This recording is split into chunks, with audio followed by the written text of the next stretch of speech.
Now we will discuss some numerical problems based on the chapter 8 fluidization.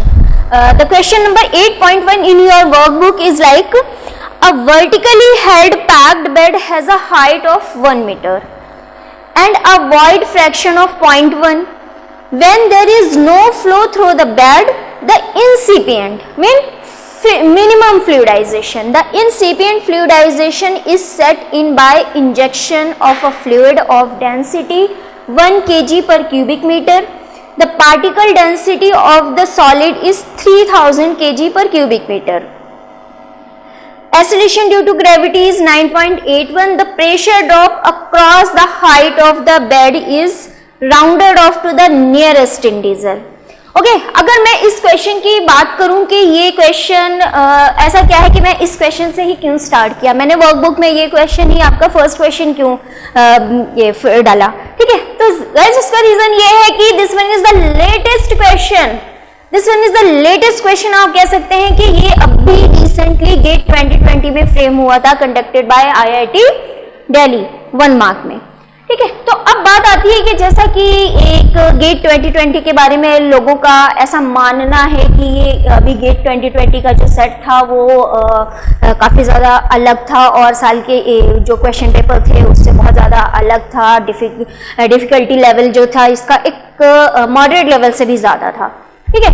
तो ये जो आप लोगों का है ना कि बहुत टफ था, एक जो मिथ चल रहा है या फिर जो लोग कुछ लोग तो अफवाहों पर ही यकीन करने लगते हैं, वो एग्जैक्टली मतलब अपने सीनियर से बस सुन रहे हैं कि एग्जाम टफ था। खुद से कभी उन्होंने अपने एनालिसिस की नहीं कि एग्जैक्टली कौन से क्वेश्चन आए थे। अगर मैंने पढ़ा है, गेट रेलेवेंट पढ़ा है एग्जैक्टली, तो क्या वो वाकई में टफ थे क्या, जो मेरे से नहीं बनने वाले थे, ठीक है। तो ये क्या था कि क्वेश्चन अभी रिसेंटली 2020 में 1 मार्क में फ्रेम हुआ था, question 8.1।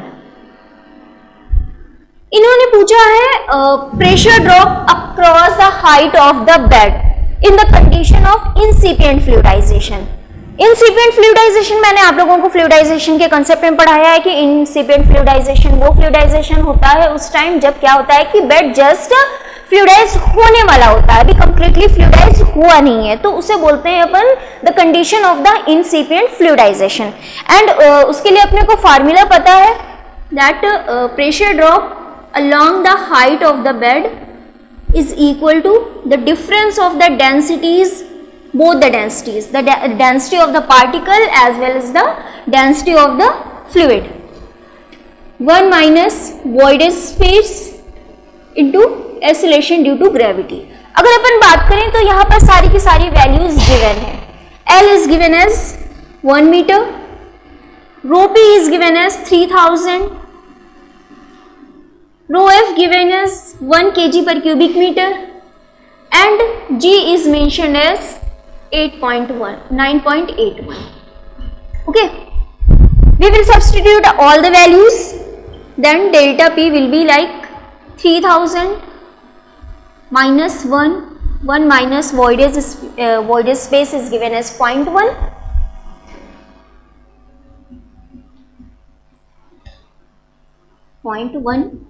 times 9.81 and the answer is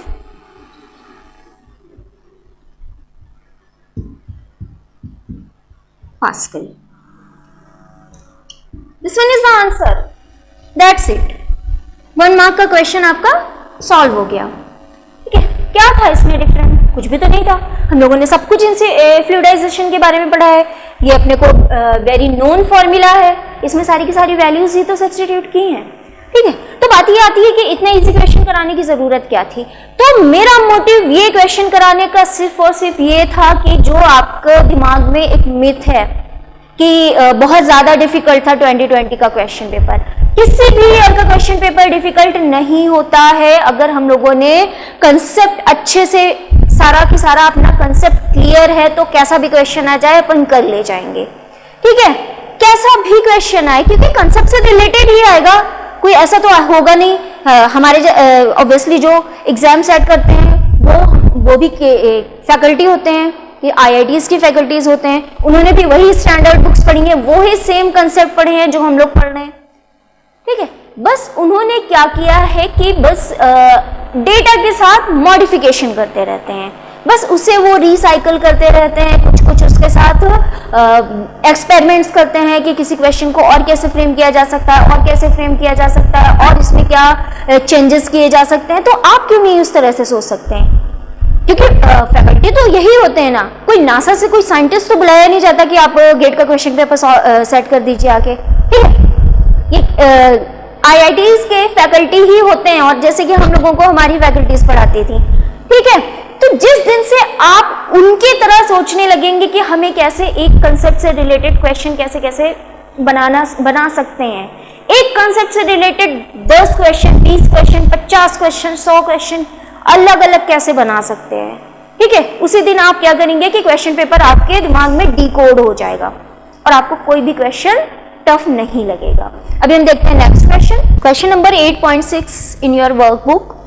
A bed spherical glass bed's density is given as 3000 kg per cubic meter, diameter 1 mm, bed porosity 0.5 is to be fluidized by a liquid of density 1000 kg per cubic meter and a viscosity of 0.1 Pascal second.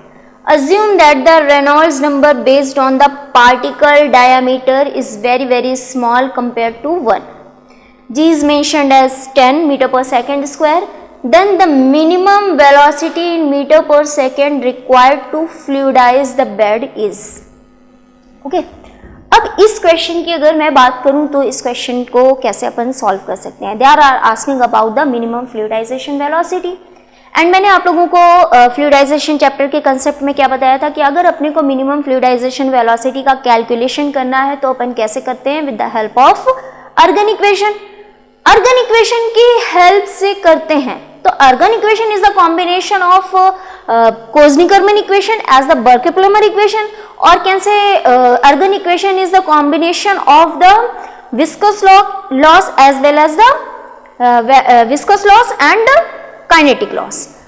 अब अगर मैं बात करूं कि particle Reynold number, या कह सकते हैं Reynold number based on the particle, Reynold number based on the solid is very less in comparison to 1, or can say if it is less than 0.1 or less than 10 raised to the power minus 1, then we can say then that we are in laminar regime.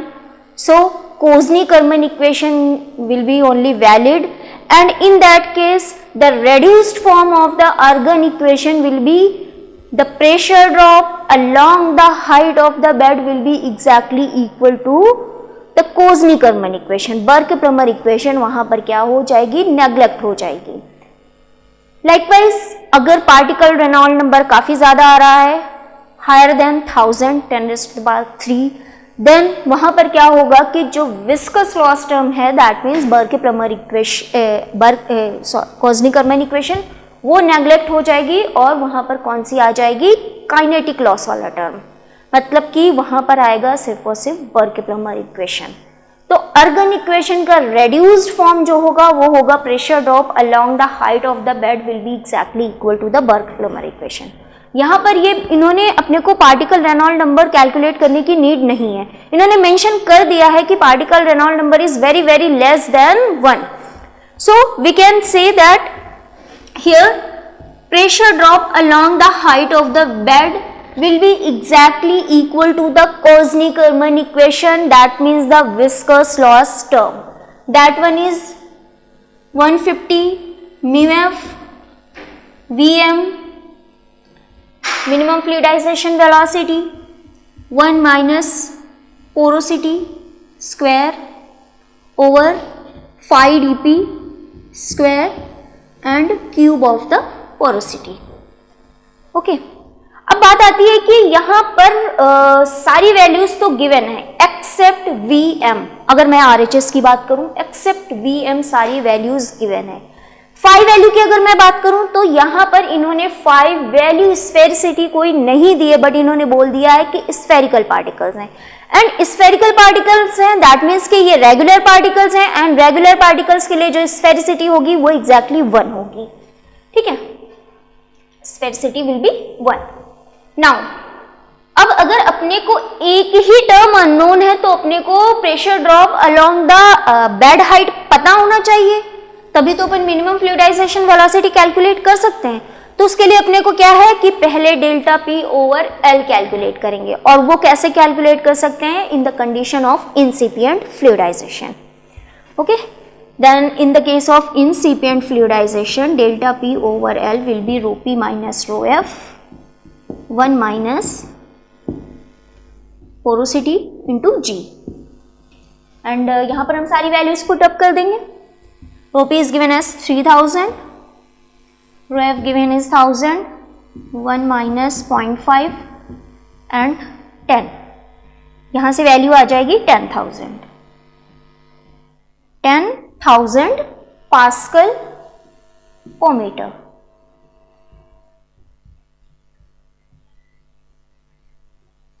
This value can be substituted in equation first and we can easily find out the value of Vm.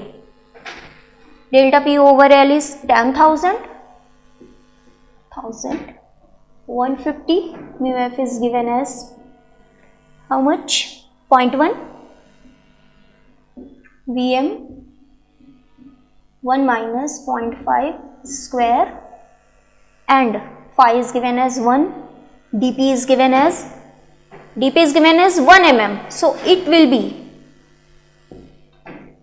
1 into 10 raised to the power minus 3 and square 0.5 cube। यहाँ से Vm की value calculate करेंगे तो आ जाएगी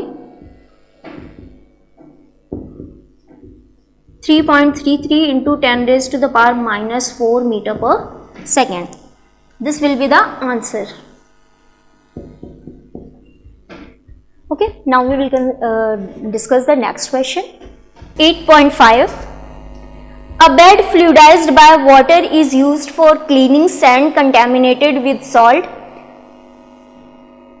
The particles of sand and the salt have the same shape and the size but different densities, and the density of the salt is given as 2000 kg per cubic meter while the density of the sand is given as 2500 kg per cubic meter.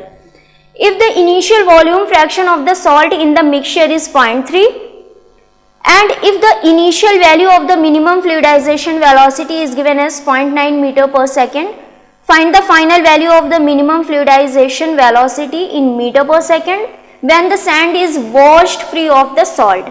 Assume that the bed characteristic, that is bed porosity and the solid surface area per unit volume, do not change during the operation and that the pressure drop per unit length is directly proportional to the fluid velocity। बहुत ही अच्छा question, ठीक है, बहुत ही एक अच्छा question. आप इसे important mark कर सकते हैं। इम्पॉर्टेंट मार्क करने का मतलब ये नहीं कि एज इट इज ये गेट में आने वाला है, या मे भी आ सकता है एज इट इज वैल्यू नहीं आएगी, बट ये क्वेश्चन कैसा है कि ये क्वेश्चन डेफिनेटली हमें बहुत कुछ, हमें कंसेप्ट हमारे क्लियर करके जाएगा, ठीक है। तो अभी क्या है कि ये क्वेश्चन में एक मिक्सचर है सैंड का और सॉल्ट का। सॉल्ट क्या है, इनिशियली दो कंडीशन दे रखा है।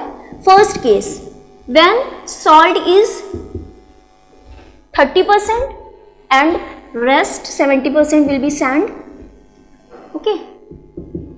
एंड सेकेंड केस इन्होंने बोला कि इस केस में मिनिमम फ्लूइडाइजेशन वेलोसिटी थी 0.9 एंड सेकेंड केस में इन्होंने बोला कि सारी जो बेड कैरेक्टरिस्टिक्स हैं वो सेम रखी, बट क्या किया कि अभी यहाँ अपना पर्पस क्या है कि सैंड को कंप्लीटली वॉश करना है सॉल्ट से, मतलब सॉल्ट कंप्लीटली रिमूव कर देना है सैंड से। तो उस केस में बोला कि when sand is completely washed from the salt then the UMF is what, मतलब what will be the value of यूएमएफ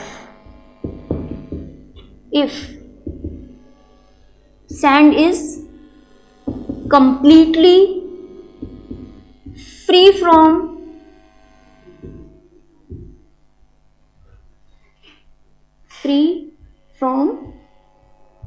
salt, okay. तो मैं अगर फर्स्ट केस की बात आती है कि यहाँ पर हम स्टार्ट कैसे करेंगे, तो जहां पर अपने को कुछ भी समझ नहीं आ रहा है कि अगर मिक्सचर है तो कौन सा फॉर्मूला लगाएंगे, क्या अपन मिनिमम फ्लूइडाइजेशन का केस लेंगे, मींस इंसिपिएंट फ्लूइडाइजेशन का, या फिर अगर होगा तो कैसे होगा, डायरेक्ट फार्मूला का उसमें कैसे कैसे वेरिएशन होगा। तो ठीक है, ये सब बहुत सारे टर्म्स हैं।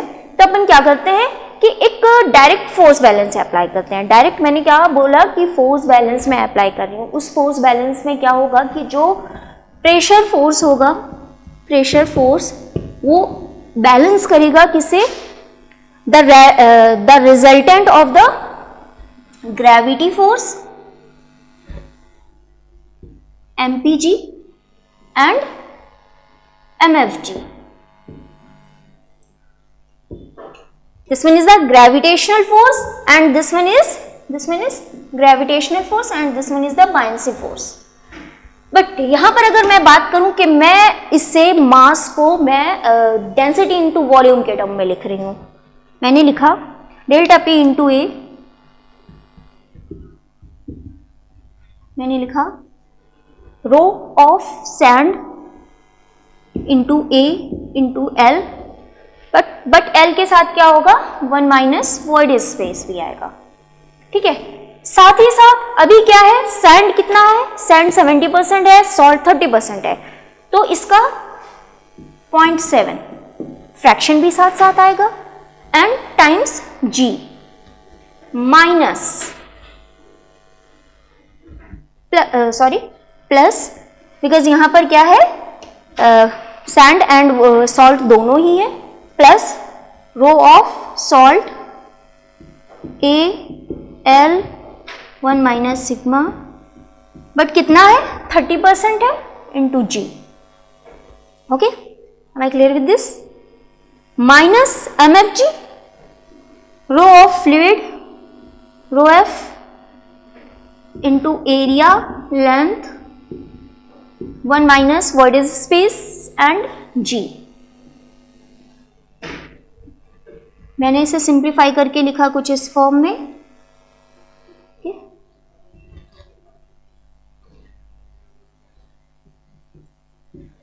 into G. Density of the sand is given as 2500 times 0.7 plus 2000, salt density है 0.3 minus how much, 1000 times 1, because यहाँ पर क्या है, यहाँ पर ये फ्लूइड क्या है, फ्लूइड तो प्योर कंडीशन में है, माइनस 1000। तो यहां से अगर मैं सॉल्व करूं तो पहला केस जब सॉल्ट है, सॉल्ट कंटेमिनेटेड सैंड है, then this one will be into G, this one is 1350। Okay, first equation. अब मैं क्या करूं, सेकेंड केस लेती हूं, जब sand is completely free from the salt. Second condition में अगर जब लूं, second case,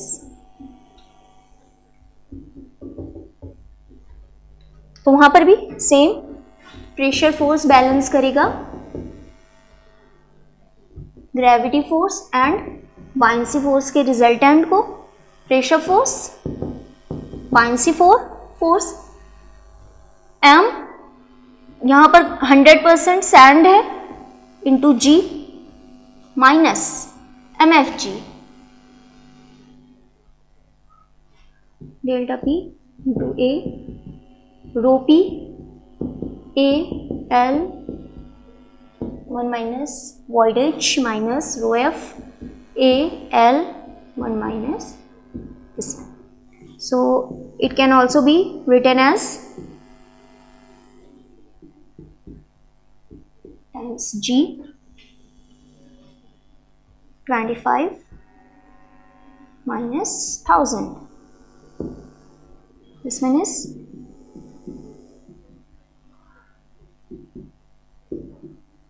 1500. Okay, equation second. अब इन्होंने बोला है कि minimum fluidization velocity is directly proportional to the pressure drop along the height of the bed. Condition क्या अपने को गिवन है, delta P over L is directly proportional to the minimum fluidization velocity. Okay, तो मैंने क्या किया, first case में delta P over L first, delta P over L second case में.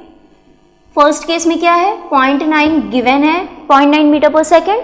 सेकेंड केस में अपने को VMF2 पता करना है. यहाँ पर क्या है, फर्स्ट केस में this one is given as like this 1 minus void space G 1350. Similarly second case में गिवन है अपने को जो कैलकुलेटेड वैल्यूज आई हैं, दिस वन इज 0.9 VMF2. यहाँ से ये अननोन वैल्यूज जो हैं ये कैंसिल आउट हो जाएंगी and the ratio of 1350 over 1500 will be 0.9.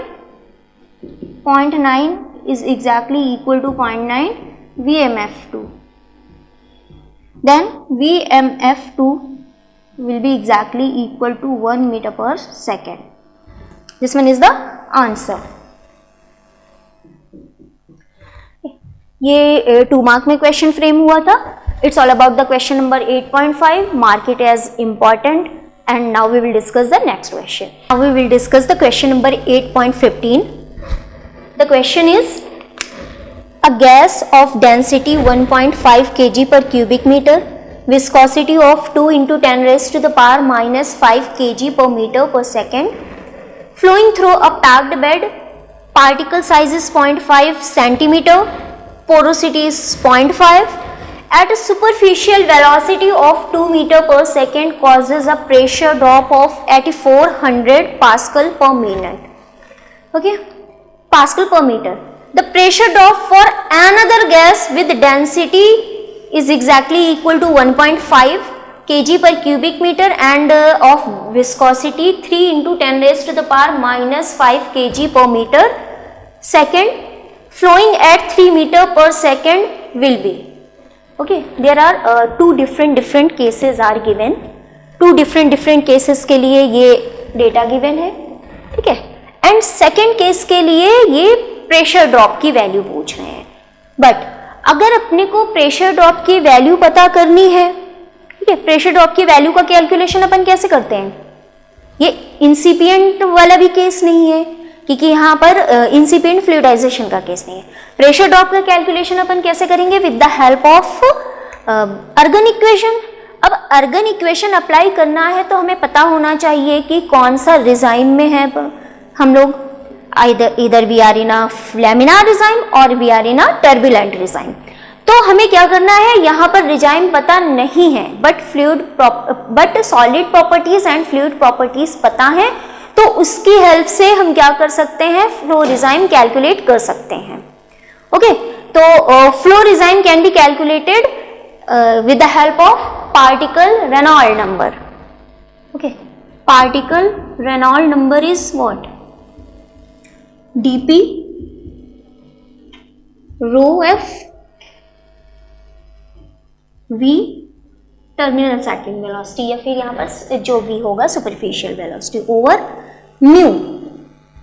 Mu अपने को पता है, यहाँ पर म्यू फ्लूइड का होता है. अगर मैं पार्टिकल रेनॉल्ड नंबर की बात करूं तो particle Reynold number is exactly the relative importance between the inertia force acting on the particle to the viscous force acting on the particle within the fluid. Okay, तो यहाँ पर within the fluid है और fluid क्या है, change है. हम particle के लिए कैलकुलेट कर रहे हैं तो यहाँ पर 1 माइनस पोरोसिटी टर्म आएगा. ओके, ठीक है, 1 माइनस पोरोसिटी टर्म किया. तो हम लोग पहले केस के लिए कि केस फर्स्ट के लिए कैलकुलेट करते हैं फ्लो रिजाइम. केस 1 के लिए मैंने निकाला particle Reynold number dp is 0.5 into 10 raised to the power minus 2, rho is given as 1.5 and v is given as 2 meter per second. And mu for the case first is given as 2 into 10 raised to the power minus 5, 1 minus voided space 0.5. So here the value of the particle Reynolds number will be 1500. Okay, similarly मैं case second के लिए check करूंगी. Case second के लिए जब मैं check करूंगी तो यहां से अपने को मिलेगी पार्टिकल रेनॉल्ड नंबर की value dp in the second case is same as per the first case and v is 3. Here viscosity is 3 times 10 raised to the power minus 5. Okay, 1 minus porosity. On simplifying, we can obtain the particle Reynolds number as 1500. हम देख रहे हैं कि दोनों cases में particle Reynold number की value 1000 से ज्यादा है. एंड अपने को पता है कि अगर पार्टिकल रेनॉल्ड नंबर की value 10 raised to the power 3 means 1000 से ज्यादा है तो अपन कौन से डिजाइन में एग्जिस्ट करते हैं? टर्बुलेंट डिजाइन से. तो यहां से एकदम क्लियर हो गया कि हम लोग कौन से डिजाइन में है? टर्बुलेंट डिजाइन में. अपने को कैलकुलेशन टर्बुलेंट डिजाइन में करना है. एंड टर्बुलेंट डिजाइन के लिए जो reduced form of Ergun equation है that one is delta P over L 1.75 rho v square 1 minus porosity and phi s dp. This one is the Burke-Plummer equation and we know that Burke-Plummer equation की help से यहाँ पर और values क्या है accept v, सारी values यहाँ पर क्या है? कांस्टेंट है. फ्लूइड प्रॉपर्टीज है. is directly proportional to the square of the v. So first case में अगर अपन कैलकुलेट करें delta P O for the second case and delta P for the first case, v2 square v1 square. Okay, delta P over L अपने को calculate करना है. This one is given as 8400.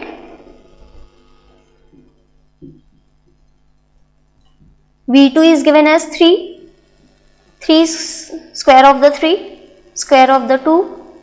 So now here we can calculate the value, obtain the value of delta p over L is equal to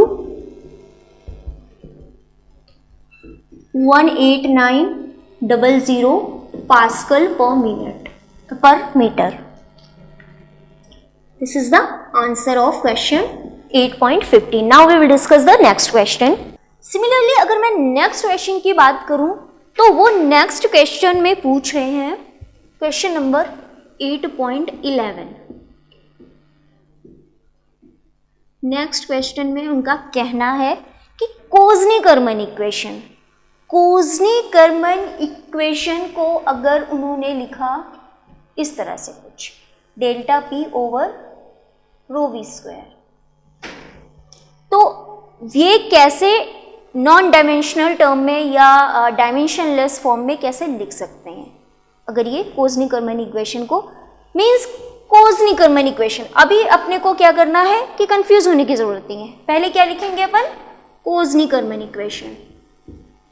कोज़नी-कर्मन equation is 150 mu F V M 1 minus porosity square phi s dp square and the cube of the void space. यहां से हम लोगों ने क्या किया? अगर मैं देखूं delta p,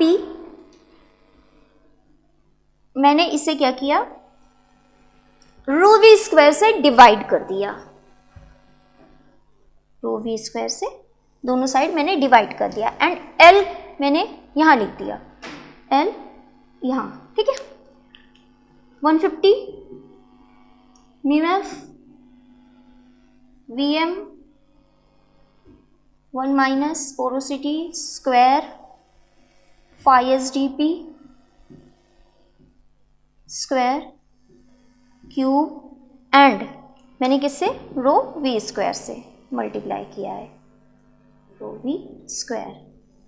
and I'm sorry, yeah, excuse us, यहाँ पर भी क्या है, ये this v and vm is equal, okay यहाँ भी अगर मैं बोल दूं कि this one is the suppose that superficial velocity v, only v, ठीक है, तो यहाँ पर क्या है, मैंने इसे v से सिर्फ लिखा, कंफ्यूज होने की जरूरत नहीं है, ठीक है, v से लिखा। तो अपन इसे और कैसे लिख सकते हैं, डेल्टा p ओवर रो v स्क्वायर, कॉन्स्टेंट टर्म मैं सारे एक साथ लिख ले रही हूँ, ठीक है, 150 1 minus porosity square over phi S square cube, and अब न्यूमरेटर में क्या बचा, न्यूमरेटर में L इंटू म्यू v से v cancel out, mu F L mu F and similarly dp square rho v। तो यहाँ से मैं अगर बात करूँ तो इसे क्या लिख सकते हैं, delta p rho v square is directly proportional, ये पूरा मैंने बोल कांस्टेंट वैल्यू है, is directly proportional to mu F over dp rho v L by dp, and we know that Reynolds number is dv rho over mu, so this one will be the reciprocal of the Reynolds number, it's directly proportional to the reciprocal of the Reynolds number into L by dp. This one will be the answer.